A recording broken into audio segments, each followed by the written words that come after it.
Господь продолжает говорить нам, и вот Господь говорит нам и через слова этой песни о том, чтобы мы дорожили временем, о том, чтобы мы пользовались временем. И сегодня я хочу, может быть, где-то вот отчасти об этом сказать. Моя проповедь будет о том, чтобы не откладывать, о том, чтобы делать что-то сейчас. Но проповедь моя будет на английском языке. У нас был такой договор, чтобы хотя бы какое-то время иногда, чтобы говорить на английском языке, поэтому проповедь моя будет about the danger of procrastination. Несколько слов хочу сказать. Вот есть такое слово в английском языке procrastination. Оно на русский язык, в принципе, не переводится, есть калька с него, прокрастинация, но оно вам ничего не говорит. Но слово или понятие медлить или замедлять, или что-то вот упускать и оставлять это и сделать завтра, мы знаем это, да? Это делают русские, это делают украинцы, это делают молдаване, это делают все, это делают американцы, это интернациональная такая такая человеческая черта. Мы прочитаем из Псалма 89, на английском это 90-й псалом. Если помните, мы на Новый год тоже говорили об этом. «Научи нас так счислять дни наши, чтобы нам приобрести сердце мудрое». Так вот, делать что-то вовремя, не откладывать это на потом, это тоже правильно распоряжаться временем. Дай Бог нам понимать это. Я еще в конце чуть больше скажу об этом. Now or never, or the danger of procrastination. Today I would like to address something that recently God pointed out as my problem as well. God spoke to me through His Word some time ago. I was returning from visiting a family in the evening, and I heard a short message about procrastination. I immediately knew that God was speaking to me. How many times I don't do something right away? How many times do I put it off? How many times I delay doing something? The word procrastination, by the way, it's a very simple idea. When, let's say parents tell you to do something now, you say, I'll do it later. When you need to do your homework, you need to do it now. You say, I'll do it later, later, later. And that later sometimes never comes. There's this short poem. Somebody said it like this: procrastination is my sin. It brings me naught but sorrow. I know that I should stop it. In fact, I will. Tomorrow. What is procrastination? Well, it is when you delay something. You need to do it now, you delay. You delay to do some things. Instead of doing it right away, you say, I will do it later, I will do it tomorrow, I will do it at some other opportune time. Well, maybe it's just my problem. Maybe you never have a problem with procrastination. Maybe you do it everything right away. Maybe every time your mother asks you to do dishes, you do it like that, right away. And you have good attitude about that. Maybe when your father reminds you about your homework, you get on it and do it immediately without complaining, just perfectly. Maybe when you need to do your teeth work, you understand that you need to go to the dentist right away and you don't wait for the toothache to come. Every time you understand that you need to fix your car, you do it right away without waiting for a major problem. Or when you need to do a small repair in your house, you do it right away. Or maybe when you have a hard conversation with a friend that you need to say you are not correct here or you're wrong here. Every time you have a hard conversation with a member of your family, you do it right away. You don't postpone it. Or when you know that you need to fix your relationship with God, you do it right away without waiting for tomorrow. There's a saying, it's always easy the night before to get up early in the morning. I have a question. Is there anything that the Bible can teach us what we do and how to deal with procrastination? Is there anything in the Bible? Well, for the start, we have this verse in the book of Psalms 90, verse 12. Teach us to number our days aright, that we may gain a heart of wisdom. It is wise to deal with time correctly. It is wise not to procrastinate. It is wise not to put off things. It is wise not to delay. Now, if we number our days, if we really count our days and understand that our life is limited, the number of days, the number of years, the number of minutes, seconds that we live on this earth, if we number, we understand that we don't live forever. And that means that we need to understand that the life is short. And we may not get to do everything that we are planning to do. That some opportunities will never show up again for us. So I would like to look at some of the biblical examples of procrastination. There's one story in the biblical book of Joshua. And this is the story about how procrastination made it difficult to make the next step. People needed to do something, but they put it off, and they did not do it in time. This is in Joshua chapter 18, verses 2 through 3. It says like this, "But there were still 7 Israelite tribes who had not yet received their inheritance. So Joshua said to the Israelites, 'How long will you wait before you begin to take possession of the land that the Lord, the God of your fathers, has given you?'" Look at this. 12 tribes of Israel, they cross the river Jordan. They go into the promised land. They happen to come into this land. And some of the tribes immediately start working on it. Some of the tribes immediately take possession. So out of 12, 7, look, the majority of people did not do what God commanded them to do. They took their time. We don't understand why. Maybe some of them were afraid. Maybe some of them did not want to go and take their possession. Maybe they, for 40 years of being together, they just loved traveling together as one huge company, and they did not want to part. Maybe they had their own reason, but they did not take what God has promised them.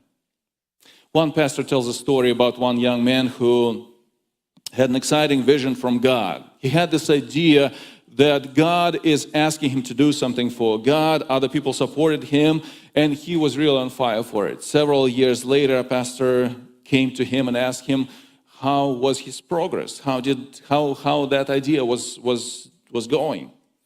He replied that he did not do anything because he was still waiting on the Lord. He did not want to run ahead of God.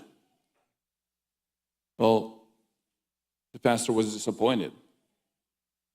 He said to this young man that some ideas God is never going to open before you again. The time of opportunity may be short. The window of opportunity that God gives to you may be short, and later on it will never come back. So in this story, with the 7 tribes that did not take their possession in the promised land, we need to understand that God was giving it to them, that God was promising it to them, yet they failed to take it. Joshua rebukes people for not moving ahead. He says, "What's the deal? What are you waiting for?" God is not always going to serve you everything on a platter. He wants us to think. He wants us to act. He has given us opportunities, and He wants us to go and do what we need to do. God's will always requires faith. Don't shrink back from the opportunities that God places before you. Pray, seek godly counsel, but then move. You must act when there is an opportunity. Go after it. Procrastination can happen also in daily life. We read this story about Israelites that it was difficult for somehow for them to make the next step. But in our daily life, we always are bombarded with different opportunities. And when we act, we delay different things, doing our daily lives. Sometimes we just don't feel like doing it right now. One wife shared her disappointment, and she said, when my husband needs to do a household job, he goes through 3 periods, 3 stages. First, he is contemplating how it will be done. Second, he is contemplating when it will be done. And third, he's just contemplating. How many times you delayed studying for exam? How many times you knew that you needed to prepare for exam, you needed to write that paper, you needed to do something, you needed to go to fix your car, maybe? And then you pray, God, please help me. God, give me knowledge. God, bless my mind so that I remember everything that I studied 5 minutes before the test. Sometimes you think that 5 more minutes, you still have 5 more minutes to spare before leaving the house to get to the church. And that's why some of you get late to the church. Sometimes we procrastinate, sometimes we delay, and that leads us, we plan about different things. We plan about the fact that, someday something will happen. And somebody said this, the tragedy of life is not that it ends so soon, but that we wait so long to begin it. In the book of Proverbs, there's this saying, Proverbs 13:4, the sluggard, meaning the lazy person, craves and gets nothing, but the desires of the diligent are fully satisfied. Sometimes people who are lazy to act, they think about it, they have crazy ideas, they have very great ideas, they in their mind, it is so good, it is so great, and they have this, they have big dreams, and they never get to them because they are lazy to make the first step. Hard work is often easy work when you do it at the proper time. Let me pause for a moment, and we will pick it up a little bit later. And I wanted to simply look into this and say, why do we procrastinate? Why do we delay different things? What's the reason? I see several reasons for our procrastination. Sometimes we're just too perfectionistic. Sometimes we want it perfectly. Sometimes we want to do everything so perfectly, so great, so that everybody would say, wow, look at that. And we never get to doing it, actually. Sometimes I think it's fear. Fear is the reason for our inability to make the next step. Sometimes we're simply afraid. What's going to happen? Even if I make that next step, what's going to happen? How am I going to do that? Maybe this was the problem for the Israelites, for these 7 tribes that failed to take their land. Maybe they were afraid to actually start making the first step. Sometimes, and I think it's very true for many people today, sometimes we're distracted by many insignificant things. For example, you know that you need to prepare for a test. But then you just feel like you need to respond to that text message that you received from a friend right there, right then, immediately. You get a text message and you think, well, it's going to take me like a couple of seconds responding to the text message, and then text message after text message after text message, and you did not prepare for the test. Sometimes you think that you sit down to write something, and then you just feel that you need immediately to respond to that email. It will never wait, so you need to do it right there, right then. So in other words, it's like an itch that you need to do it right now. And because of that, those insignificant things, they take away the time that you should dedicate to actually do the significant step or significant thing. And sometimes, as we said already, sometimes we're simply lazy. Sometimes we neglect the small problems and think that the small problems will never become big problems. There's a story real story, some of the newspapers reported one interesting fact. In St. Louis, in 1984, there was an unemployed cleaning woman that she noticed a few bees started flying around the attic of her house. She thought, not a big deal. It's only several of them flying around, so she made no effort to deal with them. Now, over the summer, there were more and more and more of those bees, and they were flying in and flying out of the attic, and the woman thought, not a big deal. She didn't realize that there was a whole city of bees living in her attic. In the fall, the whole attic became like a huge hive, and the ceiling on the second floor bedroom caved in because there were several hundred pounds of honey, and thousands of angry bees were flying around. The woman escaped, but the repairs that she needed to do were significant because the damage accumulated. See, the problem accumulated. Not dealt immediately, the problem grew and grew and grew and brought to significant damage. Let's go back to other issues of procrastination. We said that, in life when we fail to do things right away, let's say that we take time not to clean right away. We're thinking, well, we're going to clean this matter, this little mess. We can do it later. We can do it a week later. We can do it a month later. And then, that garbage pile is just growing and growing and growing. That mess becomes bigger and bigger and bigger. So this is an example from our daily life. It is wise. It is simply wise to deal with it right now. Not tomorrow, not later, not the day after tomorrow, but immediately, now when it's still small. But I would like to also suggest that we have in our spiritual life, we have our own delays, we have our own issues. For example, another procrastination is when we delay serving God. Now, unfortunately, this type of procrastination finds its way in our relationship with God. For example, we understand, we know that God gave us a gift. It could be singing. It could be speaking.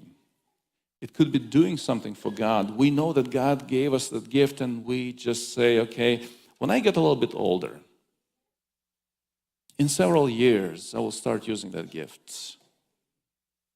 Well, I need to first go to college. I need to finish college, and then I will be doing this gift for God. I will be serving God later. And we think, well, I finished college, but I need to start my job. Then you think, I need to get married. Then you come up with other different things, because after you get married, you have children, and you cannot find time to serve God, and you are thinking, okay, I'll do it later. Then when you're retired or close to retirement, you find that you can't sing anymore because your voice is crackling. And it's not easy to do it anyway. And then you think, well, I cannot do it anymore. You see, we know that God calls us to service. We know that God gives us gifts. But at the same time, how often do we find excuses to delay it, not to serve God? Say, I'm not ready now. I'll do it later. I'll do it some point. It's not convenient for me now. I will do it later. I will serve God later. Later. But perhaps the worst kind of procrastination that we can do is when you delay your decision to follow God. There are many young people who unfortunately delay their commitment to God. This is, by the way, the deadliest form of procrastination. And by the way, Satan wants you to think that you have all the time that you need in the world. And perhaps when you hear the preaching of God's word, when you hear the gospel being preached, and the Spirit of God touches your heart, and you understand that God is speaking to you, and God wants you to dedicate your life to Him, Satan whispers, "Not now. You're too young. You can do it later. You can do it later. Why hurry?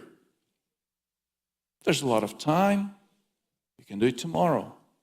Well, the truth is, you cannot control your tomorrow. You can act only today. Tomorrow is not in your power.